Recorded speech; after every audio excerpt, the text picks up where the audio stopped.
Hey, welcome back, guys. So today's video, I thought we would talk about some basic maintenance inspections for your vehicles. Going to be using the 97 Corolla. um, I would use the Nissan, but it's not here at the moment, so we're just going to have to kind of use this. Most of this is going to be a general guideline. It's going to be kind of like a universal thing all across the board. So it's going to work on all cars basically.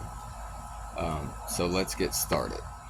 So a couple of things I recommend keeping in your car at all times is keep a jack, a tie iron, and a set of jumper cables. If you don't know how to work a set of jumper cables, they're pretty easy.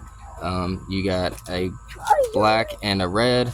Black is negative, red is positive. You attach one set to one battery on one vehicle, and you attach the other end to the car that's dead. So as a reference guide, if you look right here, you'll see a plus on that side. That's your red side. And then you'll see a negative right there. That's your negative side.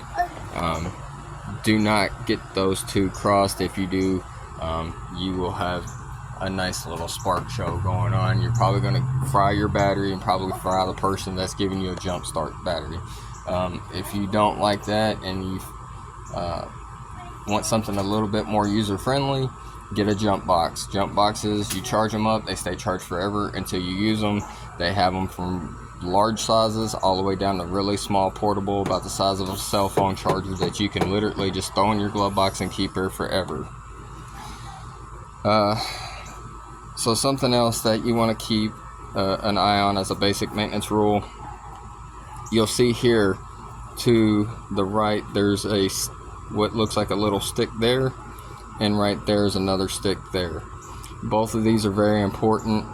That one on this particular car is my oil. That one over here is my transmission fluid. So if you don't know how to check this stuff, what you're going to want to do for the oil, set you guys up right here, is you want to locate your oil stick. Usually it sometimes says on the top what it is. If not, it's usually pretty easy to find. So you'll just pop your oil stick out like this, pull it all the way out, and then just wipe off that first initial check, because that's not going to matter. Probably going to want a paper towel or a napkin or an old shop rag, what have you.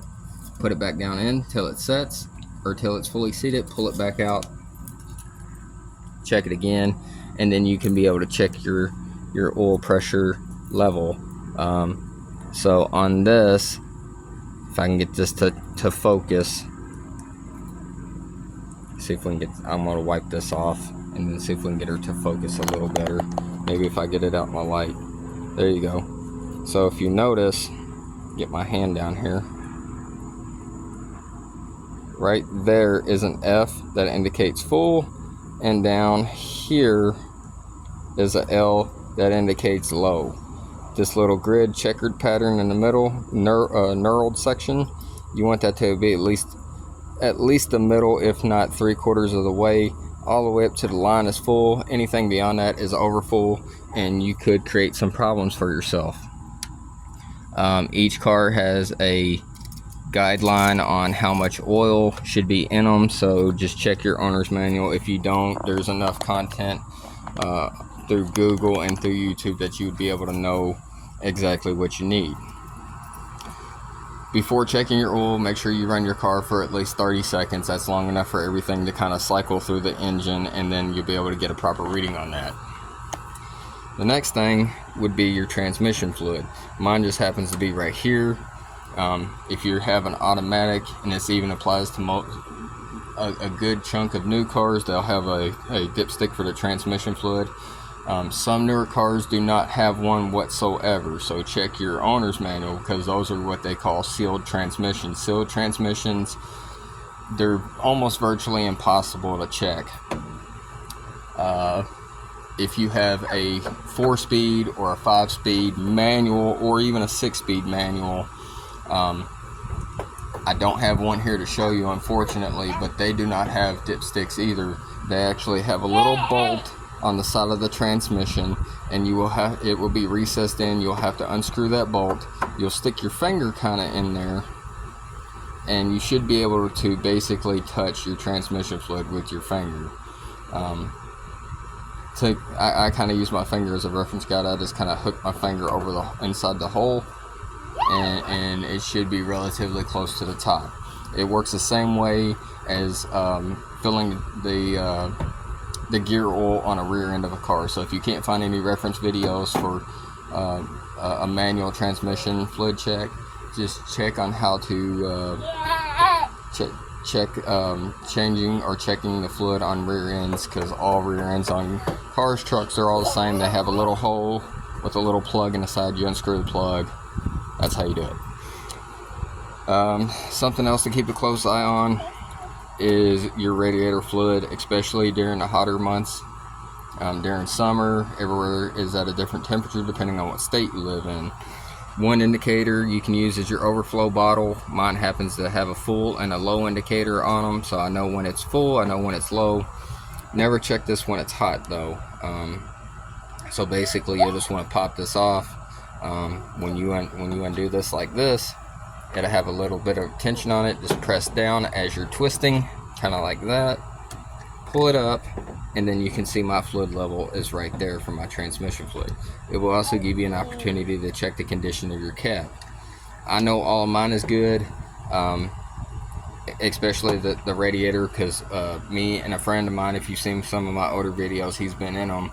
That would be Leonard. We actually replaced this whole cooling system in his car, from the radiator to the hoses to the thermostat, out at his farm. It was either the beginning of this summer or last summer, I can't really remember. But also check your hoses, squeeze on them, see how they feel. If they feel kind of really soft, then they're bad. If they feel really hard, then they're bad. You need to replace those. Back here, usually it's always going to be on this side unless you're in like an actual Japanese car, which then if it's a right-hand drive car instead of a left-hand drive car, then your brake booster will be over there. Otherwise, your brake booster is right here. That's your brake fluid level. So basically, on the side of mine, you can kind of see where my finger is. It has a full and a low section there. And then just pop your cap off, check the condition of your fluid. It should basically be almost clear. You can see mine is actually kind of dark, so it does need to be replaced. Something else that you're going to want to also check on is your air filters. Now, because mine has a cold air intake system, mine is relatively easy to check. But if you have a normal car, you'll have a big box right here. Usually has 4 to 5 tabs on it that look somewhat similar to this, except where this is spring driven, those aren't. They're like little latches. You just pop them back, separate the box, pull it out, and then you'll be able to check the condition of your filter. One thing I always recommend doing is just kind of shake out the dust. If that means you got to smack it across your knee or a fence post or whatever, just kind of flap it down there and get some of the dirt out of it. Hold it up to the sunlight. If you can see sunlight through it, you can usually get by for a little bit longer. I think general rule of thumb is 5 to 10,000 miles on air filters. Oil is 3 to 5. I change mine every 2 to 3. My radiator fluid, I change it about once every 1 to 2 years, depending on the condition that it's in. Brake fluid, as you can see, I haven't changed it. It's probably the original fluid that's been in the car, which is not good. I definitely recommend replacing it. Power steering fluid, that also needs to be changed. The power steering fluid and the brake fluid are the two most common things on vehicles as far as fluids go that get overlooked and they get neglected. I'm a prime example of it, hence the dark coloration where that should be clear. The last and final thing I've got for you guys is always check your tire pressures. Just like your fluids, when it's hot outside, your condensation, whatever, it's gonna suck up. You're gonna lose some fluid levels. And then with your tires, the same thing. In the summertime when it's hot, they actually swell up, so it's almost like they have more air added to it because of the density inside of the tire. During the winter time, they will lose pressure, so basically get you one of these little tire pressure gauges. You'll unscrew your cap here, like so, and then just press on there real good. You'll see the bottom of your tire pressure gauge pop out, and then this goes in increments of 1. So like you'll see the 5, and then you see the dashed lines. The dashed lines are in increments of 1. So you notice at the top, mine's just a hair over 32 psi. So how do I know if I'm good or if I'm bad?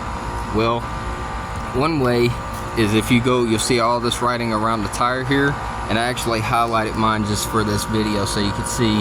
You'll find this down here. It says max pressure 350 kPa or 51 psi. Mine's at 32. On average, I run my cars about 35 to 44 depending on the tire size and the time of year. Another thing you can do is, I don't know if mine has it or not, is you can go right here to the inside of the door jamb, and then there'll usually be something right around in here, and it'll tell you a lot of basic information. Like this tells me my gross weight, blah blah blah blah blah blah blah blah blah. It's a passenger car, and usually it'll tell you on here how much psi in your tire, what's your tire size, what have you. If not, then it'll be on the inside of your glove box, and if it's not a sticker on the inside of your glove box, then generally it will basically say in your owner's manual. Otherwise, it's really going to be more dependent on your tire more than it will be your car, because all tires are going to be different depending on if you run street tires, all-terrain tires, all-season tires, mud tires, truck tires, car tires, what have you. They're all going to be the different PSI, so I don't really go off of what the door says, or the door sticker says, or the glove box sticker. But yeah, that's just a few things to kind of look forward to help you figure out what type of PSI you want. The easiest way for me, I know that on average most car tires from a 15 all the way up to I believe a 19 or 20 is somewhere in the neighborhood of between 35 and 44 PSI. Stick between those and you'll be just fine. But yeah, the only other thing I can really recommend to you is check the condition of your hoses, squeeze on them, all your important ones like this, squeeze this, check your plug wires, make sure there's no cracks in them, check your battery cables, make sure, you can see mine's actually hardwired in, so these are original battery cables, so I know they're fine. But yeah, so that's basically everything in a nutshell right there. I hope this helped you guys out. Hopefully you learned something. Like I said, these are basic things that I always recommend people check periodically, especially if you're going on a long trip of some sort. Make sure that you check your oils, check your brake fluids, check your coolants, because as I said, during the summertime, heat dissipates. Like on this one here, you can see where my radiator is, and then you can see where my heat shield is. That's only about a 5 to 6 inch gap right there, so it's in close proximity to a lot of heat, and some of them get closer than that. So keep an eye on that, because during the summertime you're going to lose a little bit of coolant. Check your washer fluids. It's never a bad idea to make sure that you have washer fluid, because there will come a day when you're going to need it and you're not going to have it and you're going to wish you did. Other basic things to check for before going on a long trip or what have you: check your headlights, check your turn signals, front and back, check your brake lights, check your hazard lights. Make sure all these are functioning. If you haven't done it in a really long time, go ahead and replace it. Usually you can get most bulbs anywhere between the neighborhood of $5 and say $10 for a 2-pack. It's really inexpensive. I know it sounds kind of expensive on the higher end of like 10 or 12 bucks for a set of 2 bulbs, but really 12 bucks for 2 bulbs for brake lights or for turn signals is a lot cheaper than a ticket. And then also check your horn. Make sure your horn's in good operating condition. You're always going to want to be able to check the stuff, make sure all the stuff always works in your car, because you never know what kind of circumstances you're going to be in. And it's better to check your stuff now than to check it on the side of the road when you have to wait in the hot heat for somebody to come tow your car, or if you have to wait for somebody to come pick you up. Something else that to keep in mind, check your gauges. Make sure that you know that your fuel gauge is working properly. Make sure your speed gauge is working properly. If you have check engine light on, if you don't have a scan tool to check it, make sure you take it somewhere that can check it for you. Most parts houses have code readers. They'll be able to scan it for you and tell you what's wrong with your vehicle. But yeah, that's pretty much it, guys. Just wanted to do something kind of simple and kind of give you some basic how-tos on how to check stuff, and important stuff that needs to be checked all the time, such as your oil, your brake fluid, your tire pressures, your transmission fluid, and your coolant fluid. Those are very important things, and if you don't check them, you're going to do a lot more harm than you are going to do good. With that being said, I appreciate you guys coming back time after time.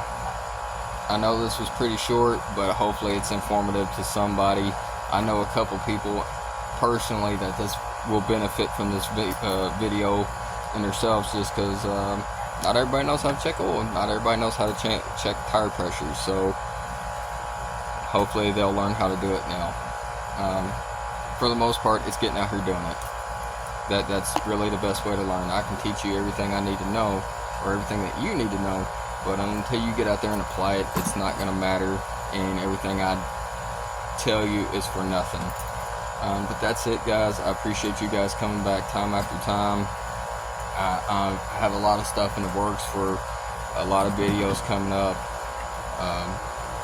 We're starting to grow in our channel. We're starting to get more viewers. But as always, hit down in that little section right down here. There's a little like and subscribe button. Doesn't cost you a thing to like, and it doesn't cost you a thing to subscribe. Just takes you a few seconds to just hit that little button down there below, the two little buttons.